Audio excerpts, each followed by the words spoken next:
नमस्कार दोस्तों, स्वागत है आप सभी का हमारे चैनल धार्मिक ज्ञान में, जिसमें हम सभी धर्मों की बहुत सारी रोचक और अलौकिक धार्मिक जानकारियाँ आप सभी तक बहुत ही अनोखे और मनमोहक तरीके से पहुंचाते हैं, जो आपको कहीं और नहीं मिलेंगी। इसीलिए हमारे चैनल को अभी सब्सक्राइब करें और इस वीडियो को आखिर तक जरूर देखें। तो दोस्तों आइए शुरू करते हैं। हिंदू धर्म में गीता को बेहद पवित्र ग्रंथ माना जाता है। महाभारत काल में रचे गए इस ग्रंथ को जीवन का सार समझा जाता है। गीता में कुल 18 अध्याय तथा 700 से ज्यादा श्लोक हैं। गीता पूर्णतः अर्जुन और उनके सारथी श्री कृष्ण के बीच हुए संवाद पर आधारित पुस्तक है। गीता में ज्ञान योग, कर्म योग, भक्ति योग, राजयोग, एकेश्वरवाद आदि की बहुत सुंदर ढंग से चर्चा की गई है। इसमें आत्मा के देह त्यागने, मोक्ष प्राप्त करने तथा दूसरा शरीर धारण करने की प्रक्रिया का पूर्ण वर्णन किया गया है। आज के संदर्भ में अगर बात करें तो गीता मनुष्य को कर्म का महत्व समझाती है। गीता में श्रेष्ठ मानव जीवन का सार बताया गया है। कब और किसने की गीता की रचना?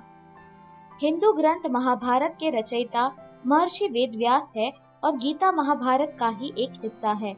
माना जाता है कि 4वीं शताब्दी ईसा पूर्व में गीता की रचना की गई थी, हालांकि इसका कोई प्रमाण नहीं है। गीता के मुख्य पात्र। गीता के मुख्य पात्र अर्जुन, सारथी और गुरु के रूप में श्री कृष्ण, धृतराष्ट्र के सलाहकार के रूप में संजय तथा कुरु के राजा धृतराष्ट्र हैं। पूरी गीता में यही 4 पात्र आपस में बात करते हैं। गीता का आधार और संवाद। गीता में कुरुक्षेत्र युद्ध के आरंभ की स्थिति का वर्णन किया गया है। ये पूर्णतः संजय और राजा धृतराष्ट्र के बीच हुए संवाद पर आधारित है। गीता के 18 अध्याय। पहला पाठ। गीता का पहला अध्याय अर्जुन विषाद योग है। इसमें 46 श्लोकों द्वारा अर्जुन की मनस्थिति का वर्णन किया गया है। इसमें बताया गया है कि किस तरह अर्जुन अपने सगे संबंधियों से युद्ध करने से डरते हैं और किस तरह भगवान कृष्ण उन्हें समझाते हैं। दूसरा पाठ। गीता के दूसरे अध्याय सांख्य योग में कुल 72 श्लोक हैं, जिसमें श्री कृष्ण अर्जुन को कर्म योग, ज्ञान योग, सांख्य योग, बुद्धि योग और आत्मा का ज्ञान देते हैं। ये अध्याय वास्तव में पूरी गीता का सारांश है।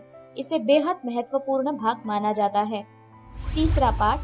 गीता का तीसरा अध्याय कर्म योग है। इसमें 43 श्लोक हैं। इसमें श्री कृष्ण अर्जुन को समझाते हैं कि परिणाम की चिंता किए बिना हमें हमारा कर्म करते रहना चाहिए। चौथा पाठ। ज्ञान कर्म संन्यास योग गीता का चौथा अध्याय है, जिसमें 42 श्लोक हैं। इसमें श्री कृष्ण अर्जुन को बताते हैं कि धर्मपरायण के संरक्षण और अधर्मी के विनाश के लिए गुरु का अत्यधिक महत्व होता है। पांचवा पाठ। कर्म संन्यास योग गीता का 5वां अध्याय है, जिसमें 29 श्लोक हैं। इसमें अर्जुन श्री कृष्ण से पूछते हैं कि कर्म योग और ज्ञान योग दोनों में से उनके लिए कौन सा उत्तम है। तब श्री कृष्ण कहते हैं कि दोनों का लक्ष्य एक है, परंतु कर्म योग अभिनय के लिए बेहतर है। छठा पाठ। आत्म संयम योग गीता का 6वां अध्याय है, जिसमें 47 श्लोक हैं। इसमें श्री कृष्ण अर्जुन को अष्टांग योग के बारे में बताते हैं। वो बताते हैं कि किस प्रकार मन की दुविधा को दूर कर महारथ प्राप्त किया जा सकता है। 7वां पाठ। ज्ञान विज्ञान योग गीता का 7वां अध्याय है, जिसमें 30 श्लोक हैं। इसमें श्री कृष्ण निरपेक्ष वास्तविकता और उसके भ्रामक ऊर्जा माया के बारे में अर्जुन को बताते हैं। 8वां पाठ। गीता का 8वां अध्याय अक्षर ब्रह्म योग है, जिसमें 28 श्लोक हैं। गीता के इस पाठ में स्वर्ग और नर्क का सिद्धांत शामिल है। इसमें मृत्यु से पहले व्यक्ति की सोच, आध्यात्मिक संसार तथा नर्क और स्वर्ग जाने की राह के बारे में बताया गया है। 9वां पाठ। राजविद्या राजगुह्य। राजविद्या राजगुह्य योग गीता का 9वां अध्याय है, जिसमें 34 श्लोक हैं। इसे श्री कृष्ण की आंतरिक ऊर्जा सृष्टि को व्याप्त बनाता है, उसका सृजन करता है और पूरे ब्रह्मांड को नष्ट कर देता है, ये बताया गया है। 10वां पाठ। विभूति योग गीता का 10वां अध्याय है, जिसमें 42 श्लोक हैं। इसमें श्री कृष्ण अर्जुन को ये बताते हैं कि किस प्रकार सभी तत्वों और आध्यात्मिक अस्तित्व के अंत का कारण बनते हैं। 11वां पाठ। विश्व रूप दर्शन योग गीता का 11वां अध्याय है, जिसमें 55 श्लोक हैं। इस अध्याय में अर्जुन के निवेदन पर श्री कृष्ण अपना विश्व रूप धारण करते हैं। 12वां पाठ। भक्ति योग गीता का 12वां अध्याय है, जिसमें 20 श्लोक हैं। इस अध्याय में कृष्ण भगवान भक्ति के मार्ग की महिमा अर्जुन को बताते हैं। इसके साथ ही वो भक्ति योग का वर्णन अर्जुन को सुनाते हैं। 13वां पाठ क्षेत्र क्षत्रज्ञ विभाग योग गीता 13वां अध्याय है। इसमें 35 श्लोक हैं। इसमें श्री कृष्ण अर्जुन को क्षेत्र और क्षेत्रज्ञ के ज्ञान के बारे में तथा सत्व, रज और तम गुणों द्वारा अच्छी योनि में जन्म लेने का उपाय बताते हैं। 14वां पाठ गीता का 14वां अध्याय गुणत्रय विभाग योग है। इसमें 27 श्लोक हैं। इसमें श्री कृष्ण सत्व, रज और तम गुणों का तथा मनुष्य की उत्तम, मध्यम, अन्य गतियों का विस्तार पूर्वक वर्णन करते हैं। अंत में इन गुणों को पाने का उपाय और इसका फल बताया गया है। 15वां पाठ गीता का 15वां अध्याय पुरुषोत्तम योग है। इसमें 20 श्लोक है।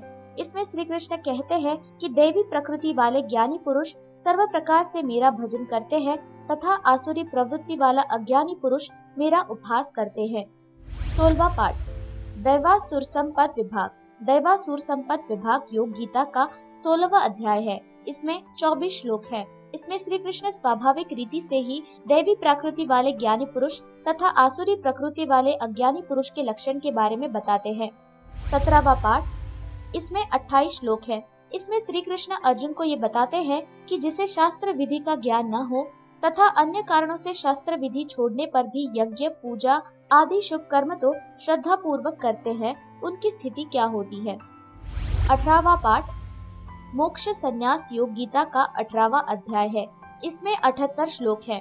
ये अध्याय पिछले सभी अध्यायों का सारांश है। इसमें अर्जुन श्री कृष्ण से न्यास यानी ज्ञान योग के और त्याग यानी फल शक्ति रहित कर्म योग का तत्व जानने की इच्छा प्रकट करते हैं। तो दोस्तों ये थी जानकारी गीता के 18 अध्याय के बारे में।